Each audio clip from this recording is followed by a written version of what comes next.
Today we begin a two-part series on a new book that's been recently published called Scribes and Scripture. Our guest is the co-author, John Meade. He has a PhD and is the director of the Text and Canon Institute at Phoenix Seminary. You guys do divide the book into sort of three main sections: text, canon, and translation. Talk about that layout a little bit. The Bible comes to us after a long, arduous history. And this is the story we're trying to tell through those three main blocks. The text of the Bible, that part one there focuses on what do we know about ancient writing? What do we know about how ancient Israelite scribes worked and operated? Then, once texts are written, they then become copied and copied and copied and copied. And so we trace that story for the Old Testament in chapter 2 and for the New Testament in chapter 3. Then, texts probably weren't immediately thought of as canonical.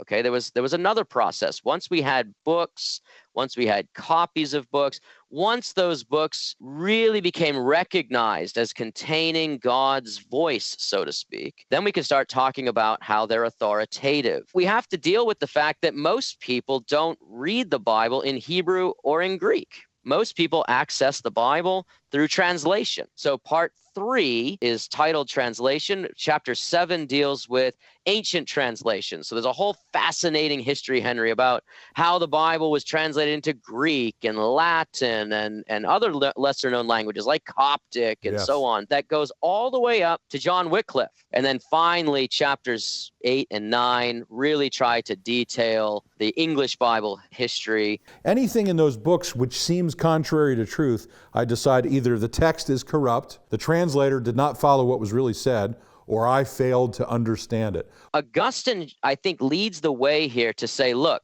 the problem is never with God. Scribes make mistakes. And then here's one of the greatest minds admitting that perhaps I just failed to understand it. You also cite C.S. Lewis. The Bible's inspiration was an extraordinary new event, which fed into God's ordinary way of working into the world. And there you're inferring scribal activity.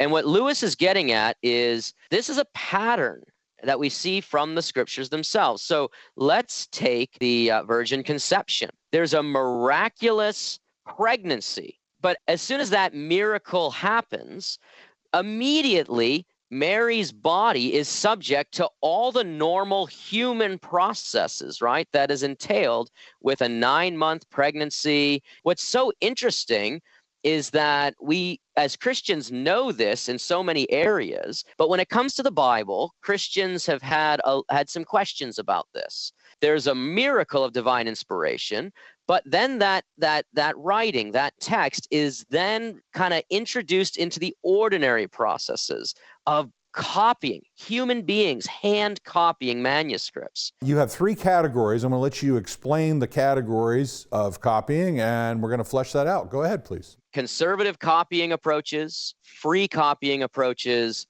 and then careless copying approaches. There are a number of mistakes that can just happen in the normal process of copying. Just so you know, there are real examples from millennia ago that just snapshot extremely conservative copying, okay? Letter by letter copying, okay? You know, we see variations in the 10 Commandments. Maybe give a summary of that, what a scribe did with one section and he put it in another. In the book, we talk about a certain Dead Sea Scroll called 4Q Deuteronomy N. Scholars right now, Henry, don't really know exactly what to do with it. They just know that it's a text that's very different. It does show what we call excerption. So if you think about Deuteronomy 5, but this text doesn't begin with Deuteronomy 5. It probably began with Deuteronomy 8, verses 5 through 10.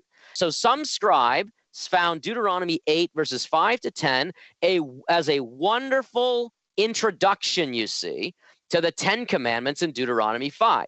Now that sounds really weird to us. We have a certain order of chapters, verses. none of us would ever think about copying a text that way. I hate to do this to you. We are going to wrap up that thought, so this will have to allow people to watch part 2. So John, thanks for coming in on the show, and let's continue our conversation for part 2 of Scribes of Scripture. Thanks for being here, John. Appreciate it.